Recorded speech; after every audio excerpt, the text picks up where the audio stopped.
further down the line with more misery compiled, rather than in a place where you can feel as though you are comfortable with who it is that you are, or at least pleased with what it is that you have done. Mm-hmm. Can I make a point on these Ozempics? Go for it. I fucking hate them. Why? If they do work, which I'm sure they do. They do. It's still going to keep you... It doesn't change your eating habits, though. You don't train yourself to not eat as much. Because you can manipulate your metabolism. Mm. It is completely... It's a thing. Mm. And you do that by changing your eating habits. So, it's a bit backwards. I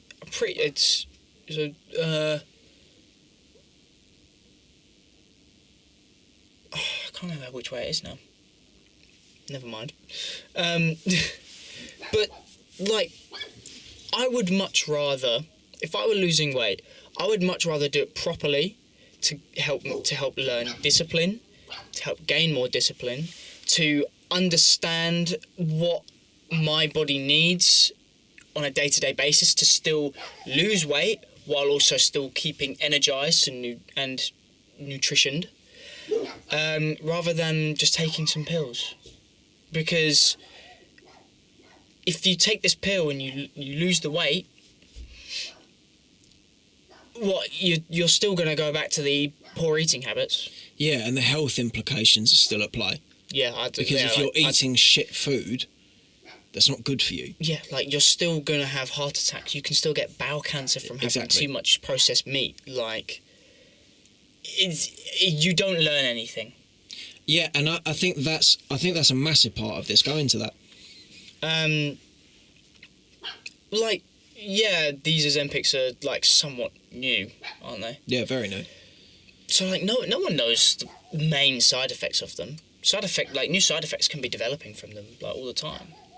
Like these Ozempics could give you a different form of cancer compared to having too much processed meat, for example. Or just cancer. Or I mean, that's that's not exactly something I'm looking for. But we don't know what these Ozempics do. Mm. Like, what if it ends up being some like thing that will also eat away at your muscles as well? Well, they have spoken about that. Then you're just left as bones. They have spoken about that. I think there's some level of fabrication when it comes to sort of... I heard a statistic, apparently 30% of the weight lost is muscle or bone mass.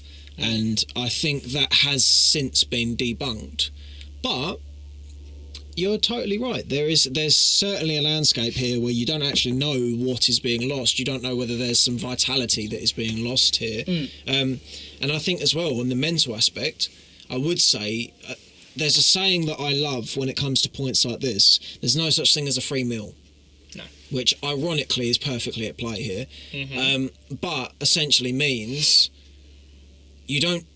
If something's too good to be true, it usually is. Yeah. And as a result of that, it's not... The likelihood at this point in our history of Ozempics being a panacea to problems when it comes to over the population that are overweight, and having no implications when it comes to your health on other fronts must be low. Yeah. Because it can't... To have something that is capable of such drastic change in the body, you can't help but feel that there's something there, as you say, that will need to be curated. Now, yeah. I don't doubt with the prevalence and capacity that we have for positive things when it comes to growth and providing good things for us in the Western world. I have no doubt that at some point in time you will have Ozempics that are just good. You know, yeah. they will make you thinner and they'll keep you thin, and you don't have to do anything to be in a good shape. And interestingly, Mike Israetel. Do you know who Mike Israetel is? I do know Mike Israetel. I like Mike Israetel quite a lot. Dr. Mike. Yeah, he's great.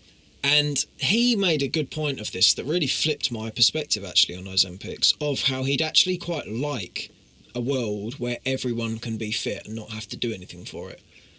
And originally, I was in line with Chris Williamson's sort of by proxy thought on this. He said that there's a concern for people who are fit that if someone can just take a pill and get what you have, that it sort of degrades what you've got, in the sense that when the reason why people find you attractive is because, on a physical scale, is because they can look and these subliminal messages that they are receiving as a result of you being in good shape are, this man's dependable, he can stay at things for a long time, he can work through difficult things. Well, I mean, you take that one step further, and these are good principles for a relationship, to get a bit armchair psychologist-y. And it shows you something good about that person.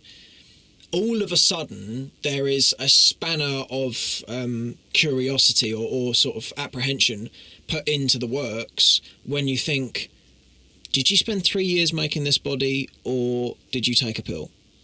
All of a sudden, it's very different, and I appreciate that. But I do agree, actually, with what Mike Israetel said of, if we can have a world where everyone's healthy and they don't have to do anything for it, that's all right. It would make a difference, 100%. I think the only issue that I have with it is, I think we might be straying, or in fact we definitely are straying, closer and closer into a world that is absent of sort of doing positive things for yourself that actually put yourself out. I think less and less people are doing that, and I think it's possible that you might have a world where you've got the same amount of people doing very poor things for themselves in terms of their habits, be it their eating habits, their smoking habits, their drinking habits, whatever, their phone habits, big one. I think you might have a world where you've just got all of that going on, probably worse, but people are just fit. Yeah. And it's like, yeah, well, you look nice and thin, but you have got lung cancer because you're vaping too much. You have no social connection because you're on your phone all day, and your lungs your kidneys are going to fail soon because you eat McDonald's every day. Yeah. So, to put it very crudely. Yeah. But I'm going to pivot on a point because I want to make this the second half of the podcast.